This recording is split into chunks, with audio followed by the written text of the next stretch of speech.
You are listening to the Practicing the Art of Small Business podcast with Shannyn Merlo and Julie Parker. Enjoy this conversation about business, leadership, and the self-awareness journey to great success.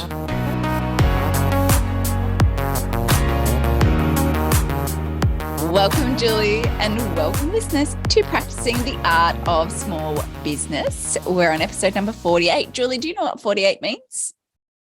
No. We are 3 episodes away from finished doing our 50th. Oh, we should have a champagne at the 50th. But we've done that before at Christmas time, and that took for a very long, lengthy podcast episode. I was about to say, if our viewers and listeners haven't checked out our episode number 39, wrapping up 2022, that was actually the only episode we've been drunk in. There's questionable content in our episodes, but that was the only one that we officially did drink. I'm proud to say that, Julie. Pardon? I'm proud to actually say that. Yeah. Most podcasters out there are saying, I'm so proud of myself because I've done it every Monday by 9 o'clock for 52 weeks in a row. We're proud of it because we're only drunk one of them. Shows you where our standards lie. I think my parents would be proud of me too. I'm proud of you, Julie. Thanks. So what are we talking about today, Shannyn? Julie. Shannyn. I thought that we could talk about my opinion and your opinion. Because my opinion is opinions are like butts, like bottoms, like the things we sit on, and everyone has one. And whose opinion or bottom should you listen to? There's got to be a joke in there somewhere around filled with hot air or something like that. But anyway, that's a very interesting topic, Shannyn. I'm looking forward to diving into the butt. And we just apologise ahead of schedule for any puns that are involved in this podcast episode. That's it. So, Julie, this came up because more and more, have we ever spoken about the Dunning-Kruger effect? Oh, I don't know. Please continue. Well, the Dunning-Kruger effect, I'm not going to explain it very well, and I'm certainly not going to look up Wikipedia, but essentially what it is that the more you know, the more you realise you don't know. Okay, gotcha. Yeah, so, I didn't realise that it was called the Dunning-Kruger effect. It's a thing. I've heard of the Freddy Krueger effect, but not the Dunning-Kruger effect. Oh, you're now showing your age. The youth have no idea what who Freddy Krueger is. Oh, he's terrifying. He's got long, sharp, naily finger things. And he slashes people up and kills them. You know, yeah. Yes, no, very different. So the Dunning-Kruger, similar to yours today, actually. For those who aren't watching, I am a jailbird farmer today. I'm dressed off brand, but I just thought I'd mix it up because why not? It's a Wednesday. So staying on track to opinions and whatnot. So the Dunning-Kruger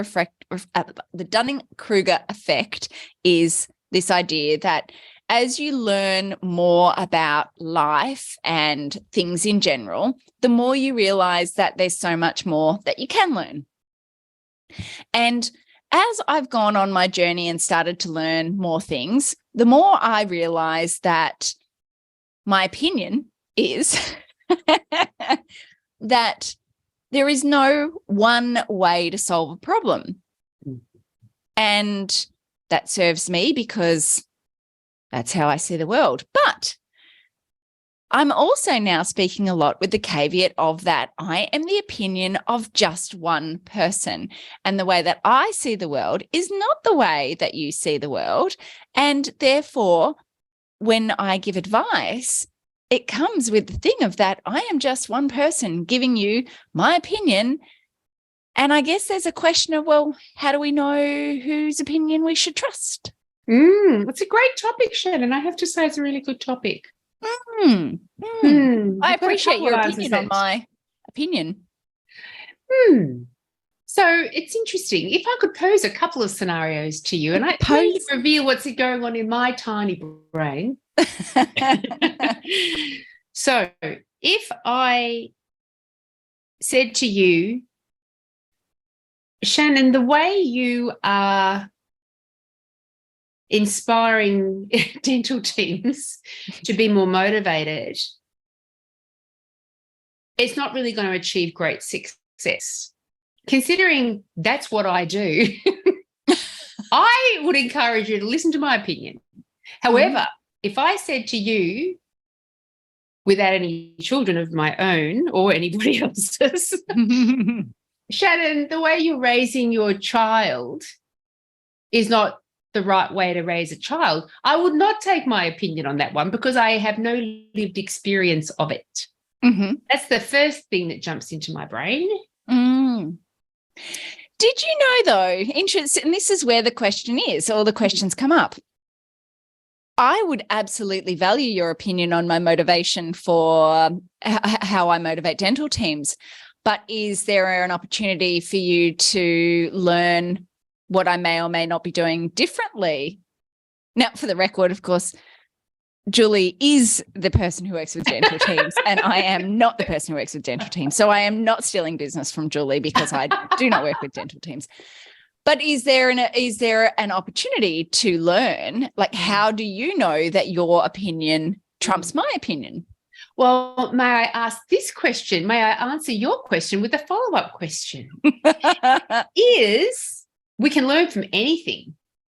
You know, I can learn from walking down the street. Oh, look, I walked down the street without falling down again. I've learned that I'm still very confident. But yes, we can learn from anything. But what is there a difference between gathering and processing of data and taking somebody's advice? I say yes. Oh, and taking advice. I'm just writing that down for the wrap. So I think it's interesting. It is this interesting idea of, can you be open to all the opinions out there? But I think it comes to trusting your own discernment to decide what to do with that. But what came up for me when you were talking about parenting is, do you know the super nanny? Yes, I love the super nanny. Do you know the super nanny never had children, and there was always this thing of people attacking her because she never had children of her own? However, I've got to throw that one out because she spent her career doing the stuff. Correct. You know, so it's kind of, it's not like she didn't have any involvement with children and said, you know what, I reckon this is the way you're supposed to discipline children. She was in the field doing the action. So you're right, you don't necessarily have to do the thing yourself. And that just calls back a conversation I had with Charles. You know how quite often they say, if you are going to go to a business coach, you should go to a business coach who's actually owned their own business. And Charles says, well, not necessarily, because Greg Norman, golfer, Tiger Woods, golfer, they had coaches that weren't functioning at their level. Definitely not. But and then I said, well, what about, and I don't mind being politically incorrect. I don't mind about that. People, if Julie's opinion that she comes out with doesn't align with my opinion, you're going to hear like a beep over the next segment. I said, well, that's interesting because you're right. Someone can know the stuff and teach the stuff to you, but don't apply it for their own life. But would I, if I was overweight and I went to a personal trainer and diet coach, a weight loss coach, who was themselves quite overweight, you lose credibility at some point, surely.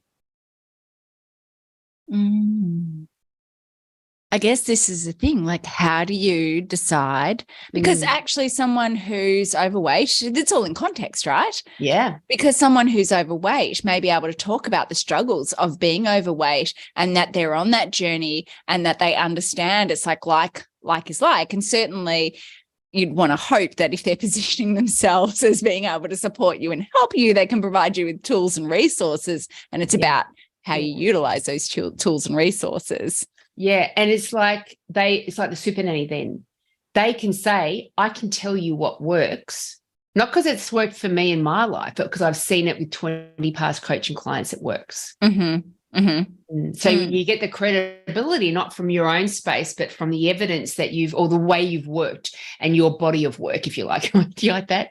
The body of work of the overweight weight loss coach is larger than that of oh, we're going to get taken down with all of this. Yeah. Upsetting people left, right, and centre. Politically incorrect. And so there's another space there too. For example, let's go to an extreme. If I was first getting into the entrepreneurial journey and promoting my own services and I knew nothing about marketing, I would still feel like I know nothing about marketing, even though I've been doing it for myself for the past 10 years. And I went to Dan Kennedy, the world leader in marketing. Yeah. Would I believe everything he said? I think I would. He's such an expert. I think I would. I guess part of the conversation that has gone around in my head a little bit is I think because opinions are like butts and everyone has one, it can be quite overwhelming. I had actually, it was interesting, and I'm sure I've told this story, which means I'm running out of stories. I'm going to have to get more lived experience to be able to share my opinion more. But give me another 5 years before the next episode. But I actually met with a marketing guy once, and I wasn't on Instagram at the time. And the only reason why I'm on Instagram now is just for profile. No other purpose. I am not looking to actually generate interest or my audience is on LinkedIn. That's my primary platform. And whatever I post anywhere else is just because it's just so that people can find me. That's all it is. Yeah.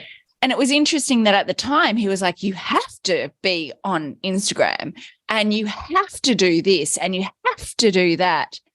And I left there going, and I asked him when I spoke, I sort of said to him, well, why? Well, because that's where everyone is. And I'm like, but my ideal clients on LinkedIn, they're not looking for me on Instagram. And he's like, no, you're wrong. And I would I love it. You're wrong. You're wrong. And look, if you would talk to marketers today, they would say, well, you have to be on TikTok. And now I could be on TikTok. I'm definitely never going to be dancing on social media, Julie. That's really? Yeah, you're right. Don't dance. You're absolutely right. Again, there was a reason why. Scary. If you've not watched us on YouTube, there was just the first. Don't start now. Of me. You don't want to see that. That was. I had a face. There's always a face when I dance. It's the pouty dance face. It's very pretty. It's from my old nightclubbing days, Julie, back in the day. I'm sure you're very popular. Many people will watch you, I'm sure. So I think there's, especially in business, it can be overwhelming. How many podcasts are there that are out there telling people what to do with their businesses? And how do you decide what to do with the plethora of things that you could be doing, that we could be doing? We could be getting out there on the TikToks. Yeah. There's stuff and then there's stuff. Because now my mind is going to, I use an analogy of learning to ride a unicycle quite often with dental teams. How often have you learnt to ride a unicycle, Julie? Never have. But if I wanted to, what if I wanted to? Riding a unicycle, I don't think that can be taught from somebody who doesn't know how to ride a unicycle. A physicist, maybe. But wouldn't I need to know physicist stuff to know what they're talking about? I wonder if there's stuff and then there's stuff. Oh, such a good question. Like what you've posed in this particular topic, I'm pondering a lot, more than I thought I would. I thought that question I thought my answer was pretty basic. If they're better at you in that space or achieving greater success than you, yes, take their advice. If they're not, take it in as data collection that you will then process in your own time later on. That was my simple answer, but it's a little bit more complex than that. Oh, no, I think that sums it up. Thanks for the wrap, Julie. Appreciate it. I was going to say this is probably more relevant to, I'm trying to find episode number 32. Are we pondering more than in our episode on 32, which is there a, what do we call it? Is there value in a nihilistic approach to life? So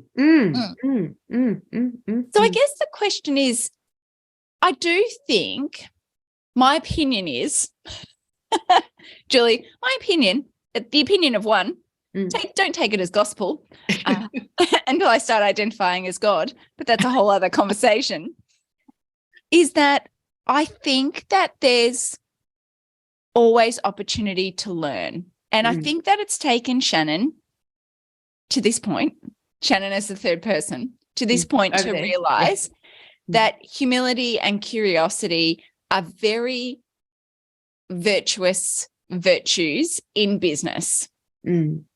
Because I think past Shannyn could have been a little bit on the Dunning-Kruger upward trajectory of like, I've got this, I know this, I'm sorted, blah, blah, blah. And the old Shannyn is now like, oh, wow. I don't know nothing. Man, there's so much I don't know. Like so much I don't know. I'm just going to stop looking for the stuff I don't know because it makes me feel uncomfortable. I'm just going to stay in my box. And so I think that there is definitely opportunity to have a mindset or an intention around learning, growth, curiosity, opportunity, and to absorb, what are people saying? Where is the opportunity in these opinions that I'm being thrown out? But you're absolutely right. There's a thing about discernment. And I think there's value in understanding what filters you, I, me, us. There's so many people in this room, my God. use in order to filter information. So when I say this, and I might go around in a bit of a circle, so let's just hang in here with me, people. Put your seatbelts on. Hang on for the ride. You never know where this is going to go. So, Julie, we've never talked about the NLP model of communication, have we? No, I don't believe so. Are you familiar with it? Tell me about what you're talking about. I am an NLP practitioner, but tell me what in particular you're talking about. There's not a test at the end, so you'll be pleased to know, and listeners, there's also not a test for you.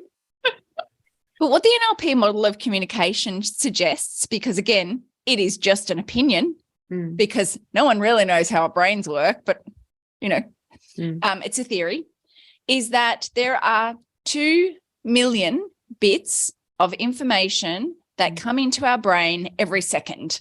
And those 2 million bits is through all of our senses. So it's what we see, it's what we feel, it's what we hear, it's what we smell, and what we taste. And our brain is processing information the entire time, these 2 million bits of information per second. Now, our brains are really smart little things, and it's got to work out of those 2 million bits of information, what are the bits of information it should keep? What bits should it, and it's also at that same time kind of keeping an eye out for, wildebeest coming to attack us and all of the rest of that. So it's survival first, and then the rest of it is what should I keep and what should I throw away? And so our brain forms these little pathways to make it really simple. And those pathways are formed by our values, by our beliefs, by our culture, by our previous decisions, by our what we're actually curious to learn. And we can change our filters so that we're more open.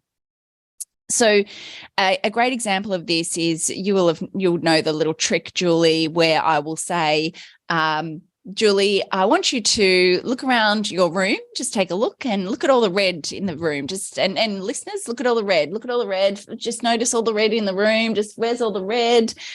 anything that's red, red, red, red. Okay, where was the blue? And your brain's like, there is no blue. Oh my God, that was amazing. I only saw red.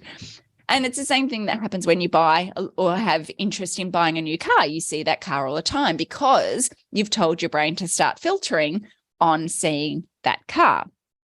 So with that lesson said, when we go in with a spirit of curiosity and learning, then we are opening our mind up to receiving more information. What can I learn from this? What are the opportunities here? So on and so forth. But what we also then need to do is have that discernment at the end of the conversation of, do I take this information on board and do something with it and make it as an action? Or do I now run it through my filters of values, of my goals, of everything else that's going on and keep it or change my view of the world? And I'll just pause there. Mm-hmm. It was maybe a question mark at the end. But my tone didn't put it there.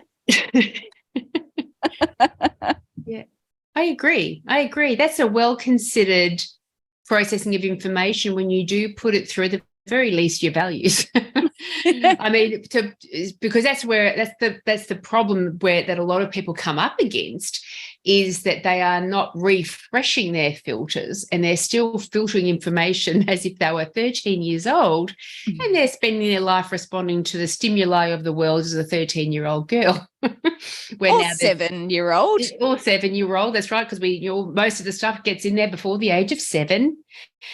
But certainly, if you've got a series of values, identified values, you've usually come up with those as an adult and selected them. And so passing information through your values is a very, very good idea. It's a wonderfully powerful thing to, reset all the filters. And so you're thinking like a conscious adult through all of your life as well. And another aspect, are you finished on that point? I don't want to take the rest of that point away. What were your thoughts? I've got another point and I was going to jump to it. No, I like your thoughts. Yeah. Yeah, keep going. Give me your thoughts. Well, this is kind of a little slightly different one of, whose advice should we be taking and taking that will then affect the way we manage that particular situation. We've also got to look at the agenda behind the person giving the opinion. And to give a couple of extreme examples, if I was a parent and I said to my 10-year-old child, how do you think I should parent? Or my 10-year-old says, you hover over me too much. Should I take their opinion? No, because their agenda is to have more freedom and independence. And they're not at the age yet to be able to have that. If someone... And I can't imagine a world where this would actually happen. So we really have to use our imagination here. If there was a person out there that really disliked me, I said to them, what do you think of the way I'm living my life, or the way I did that presentation, or the way I did that job? And if they were mean-spirited and they're like, well, I'm just going to say something to hurt you because, for one, I'm biased to hate you, so nothing you do is any good.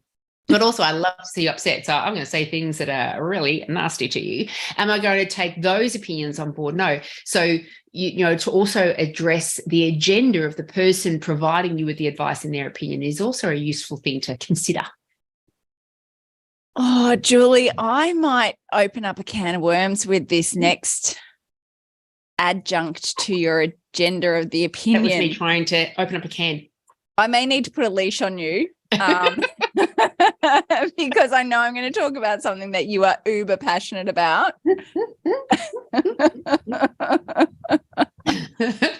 And we may need to just do an edit on this depending on where this goes.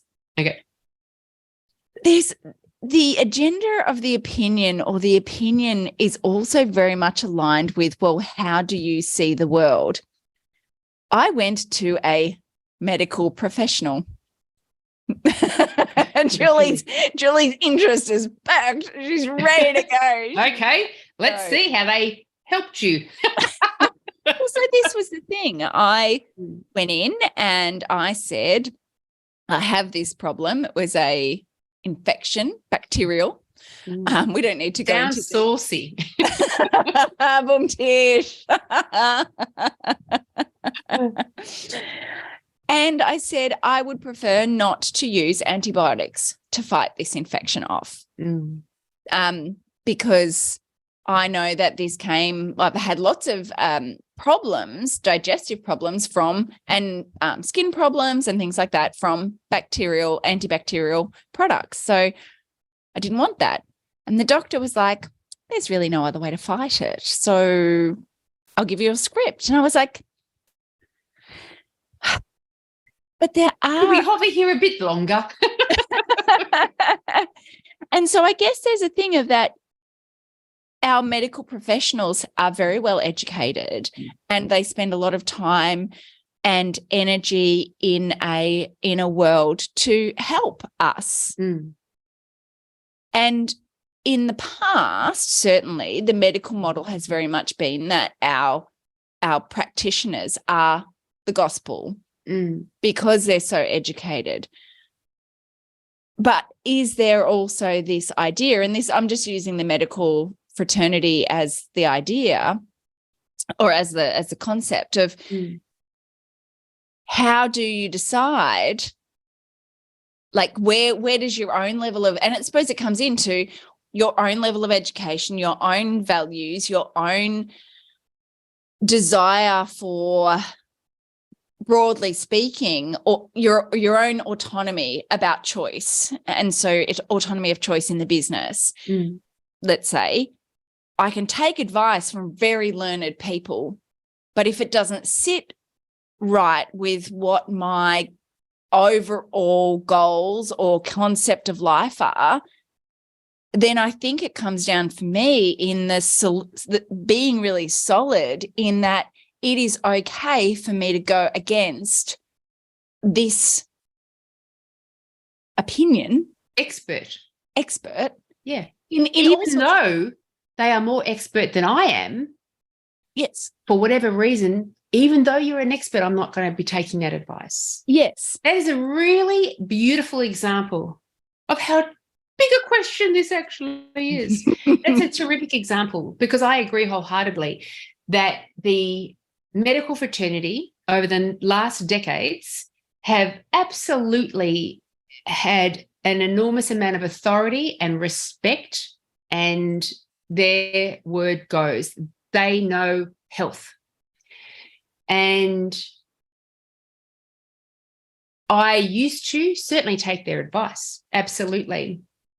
And then certainly over the last 3 years and the management of some of the complexities over the last 3 years has made me severely question that advice.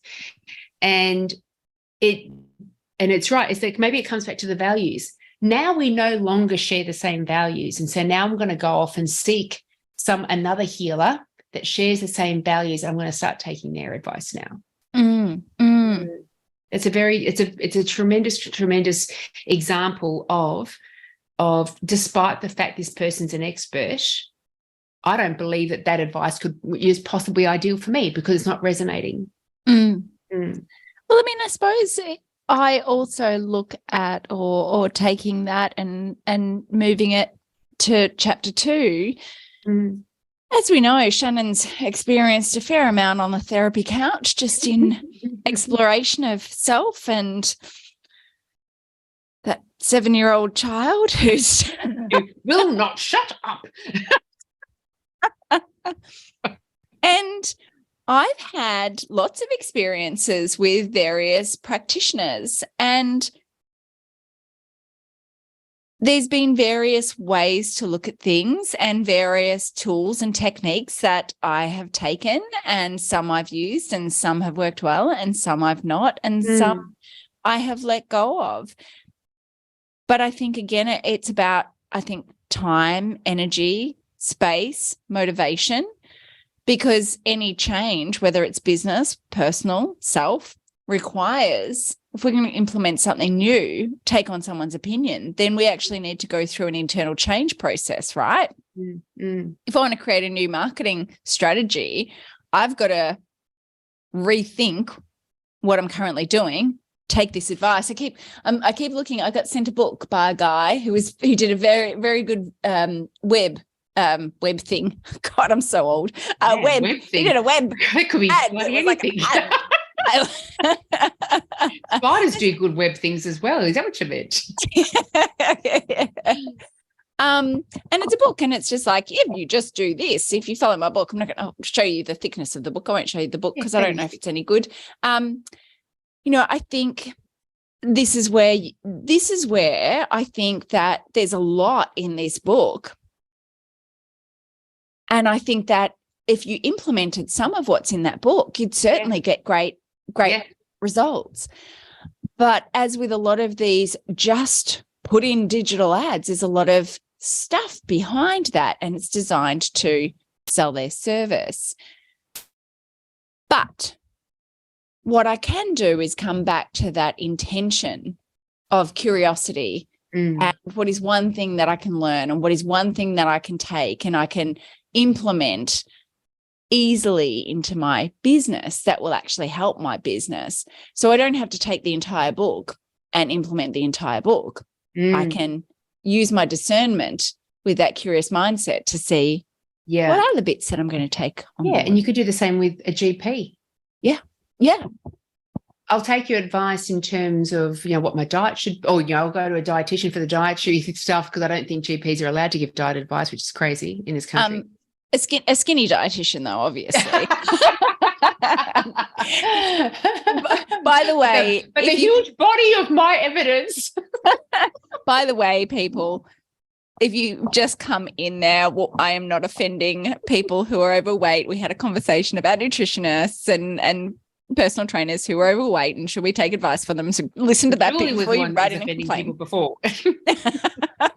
But that's right. You could say, generally I agree with my GP. I do 80% of the stuff that he said. But when he tells me to take antibiotics, I don't do that, because it's just doesn't fit with my body. I know my body. I know my body's reaction to that. I also have complete faith in my immune system that my body can overcome certain bacterial infections without having the threat of death, and therefore I must take antibiotics no matter what. Most infections are so severe. But so you can, again, that's the thing. You've got to always be checking in with yourself too, because what's one of the risks that we run when we are seeking out advice and taking it and then getting results that weren't quite what we expected, are we then not taking full responsibility? And we are taking all the advice from other people, so we don't have to take that responsibility of our success on our own shoulders. So when I fail now, it can be somebody else's fault, not mine. That does bring up for me around, well, what is the responsibility of the client and the coach in a coaching relationship? I keep coming back to the cake analogy. I told you the cake. I'm just repeating my stories, aren't I, Julie? I've really got to find some. Well, we've already determined you've run out. So until we have a few more years under our belt, we're going to have to stick with the current story. So go with the cake. Well, the cake analogy. So in coaching, you can tell me that you want a chocolate cake, and I'll say, no worries. Well, I have the basic recipe for a chocolate cake. And what I'll do is I will give you that recipe, and I'll give you the methodology, and we'll put some time in the diary to make the cake. And I can even support you on making sure that you've got the shopping list ready to go, and even make sure that you've freed up capacity in order to buy the ingredients and the kitchen's clean. You've got all the tools that you need. So then we can make the cake. But ultimately, it's your responsibility, I think, to crack the eggs. And then also, if the recipe doesn't call for chocolate chips and you want to add chocolate chips, then you've got to take my base recipe and trust your own desire for wanting to put chocolate chips in your cake and wanting to have a ganache icing and wanting to cut it down the middle and put cream in it. That is your absolute prerogative. And actually, if you decide that you want to change from a chocolate cake to a vanilla cake, that 100% is your prerogative as well. So I think that if you're working with a coach, part of it is your entrepreneurial journey is about your creative expression and choosing your own pathway and making decisions and stuffing it up along the way and just being okay with that. And so take the advice from your coach, I think, but add some chocolate chips to it. It's 100% your...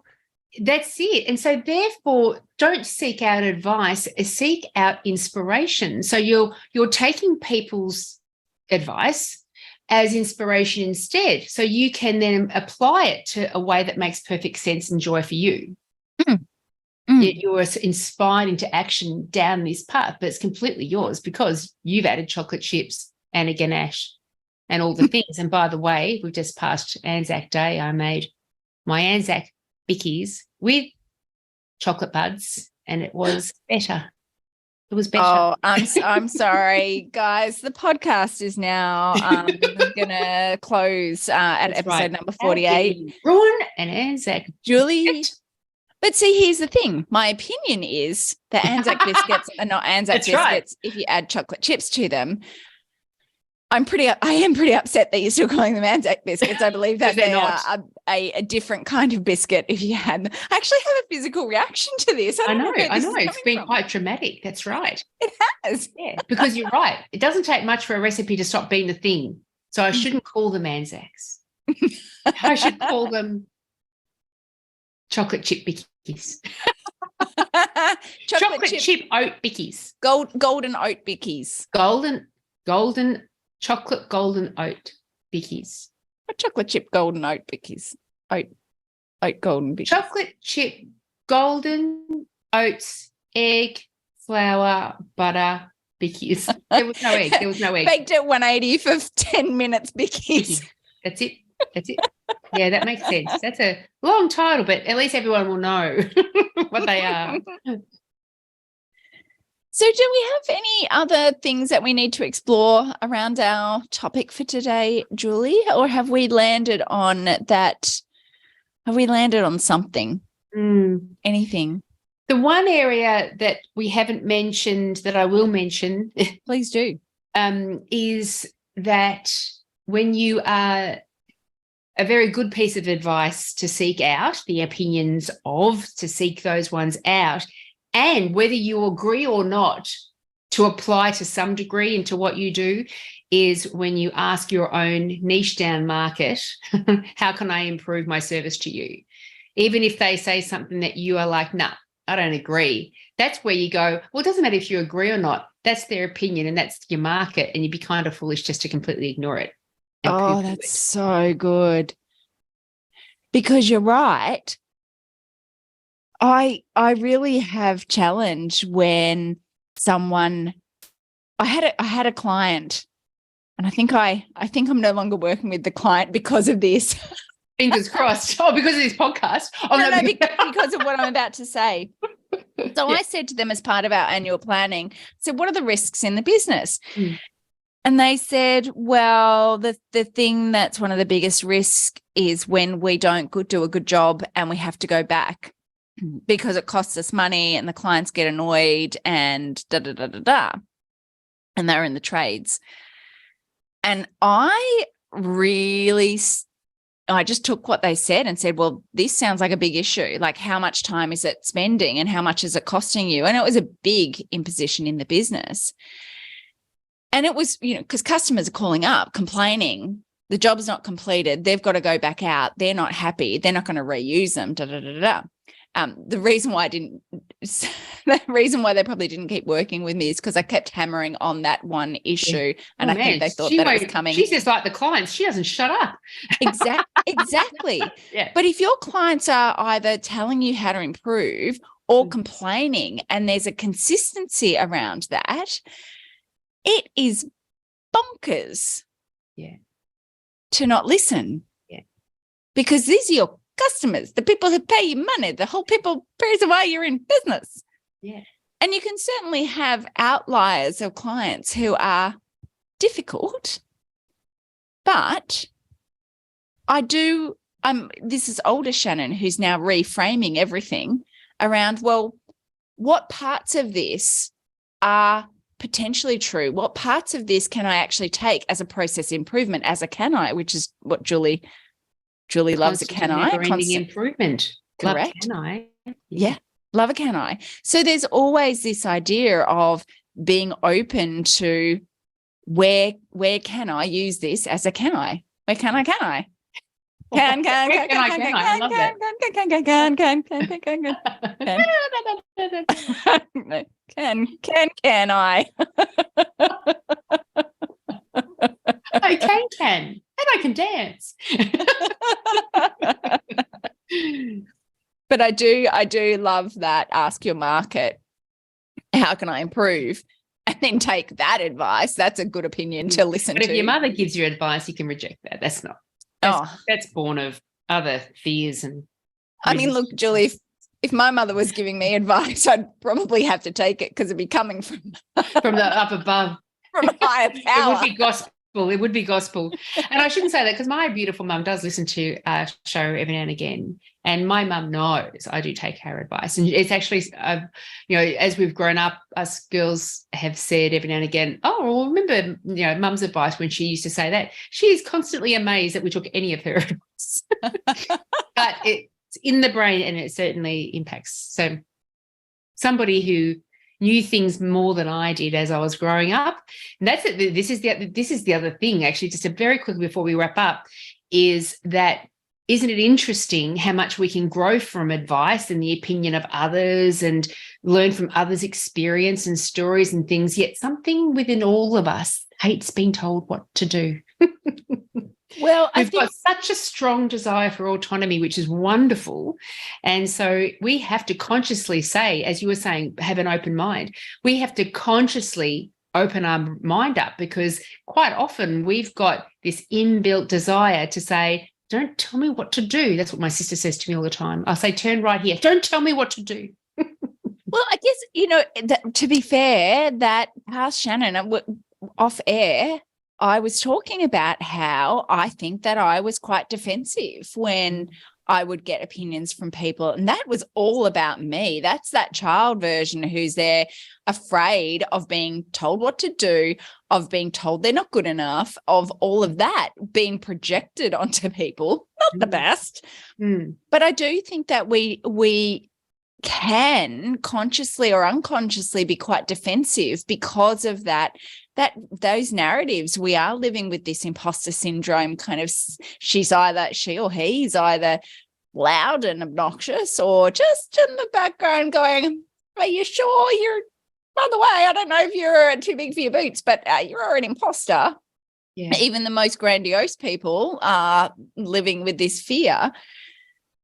So having that intention around open-mindedness and curiosity can just keep that voice a little bit quiet to be able to go, I actually have choice to decide what to do with the opinion that I've been given. I don't have to take it on board, but there's something I can get from this all the time.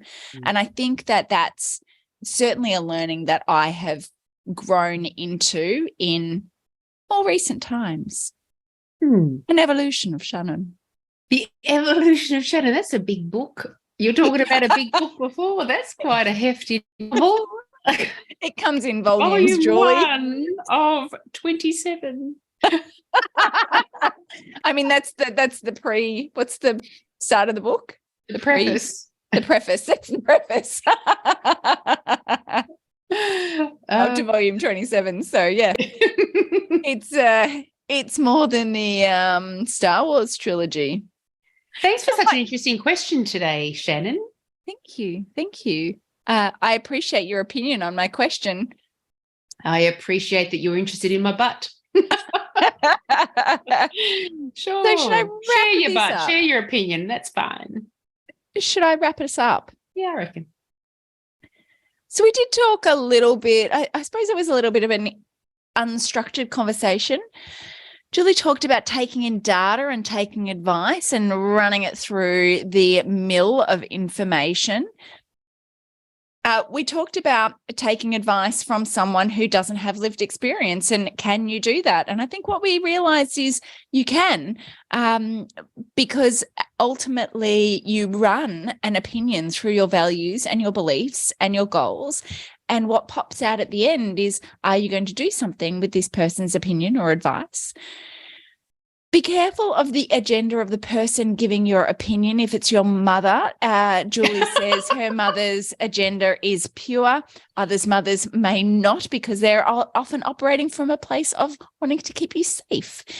There is an opportunity to go into any experience with the curiosity of learning something new and reframing anything.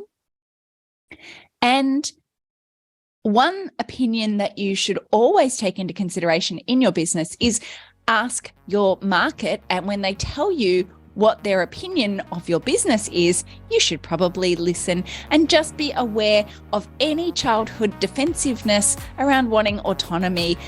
There is an opportunity to be more open-minded in anything that we do. And that's my wrap for today. It's a fantastic wrap. Thank you so very much. I do look forward to next time. My opinion is I also will look forward to next time. Super duper. Hope everyone else can join us next time as well. We'll see you next time. Next time. Bye.